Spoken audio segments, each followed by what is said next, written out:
మా వంటగదికి స్వాగతం. మా వంటగదిలో ఈరోజు బీరకాయ టమాటా కూర వండటం నేర్చుకుందాం.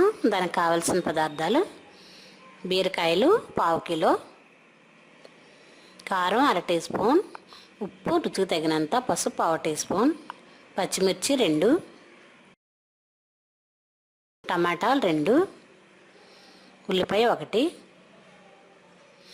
ఆవాలు ½ టీ స్పూన్, కరివేపాకు కొద్దిగా, జీలకర్ర కొంచెం, నూనె 3 టీ స్పూన్లు, మినపప్పు శనగపప్పు 1 టీ స్పూన్. ఇప్పుడు తయారు చేయటం చూద్దాం. స్టవ్ పై పాన్ పెట్టి ఆయిల్ వేడైన తర్వాత జీలకర్ర, మినపప్పు శనగపప్పు, ఆవాలు, కరివేపాకు వేసి వేగిన తర్వాత సన్నగా కట్ చేసిన ఉల్లి పచ్చిమిర్చి ముక్కలు కూడా వేద్దాం. ఒకసారి మూత పెడదాం.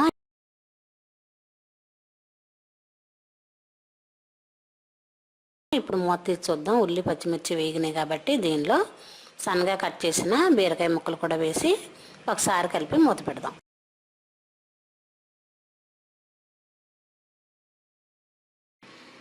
ఇప్పుడు మూత తీసి చూద్దాం. బీరకాయలు మగ్గాయి నూనెలో. దీనిలో ఇప్పుడు కట్ చేసి ఉంచిన టమాటాలు కూడా వేసి మళ్ళీ ఒకసారి కలిపి మూత పెడదాం. ఒక 2 నిమిషాలు ఉంటే టమాటాలు కూడా మగ్గుతాయి.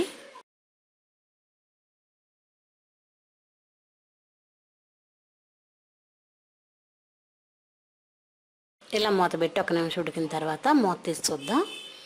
బీరకాయ టమాటా కూడా మొత్తం ఉడికాయి. దీనిలో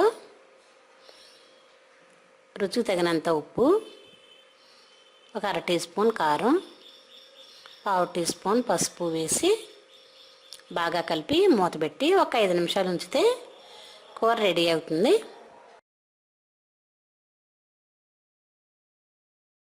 ఇప్పుడు మూత తీసి చూద్దాం. కూర రెడీ అయింది. మొత్తం బీరకాయలో ఉన్న నీరంతా టమాటాలో ఉన్న నీరు కూడా ఎగిరిపోయింది కాబట్టి దీన్ని వేరే సర్వింగ్ బౌల్లో తీసుకొని సర్వ్ చేద్దాం. అంతే, ఎంతో సింపుల్గా అయిపోయి టమాటా బీరకాయ కూర రెడీ.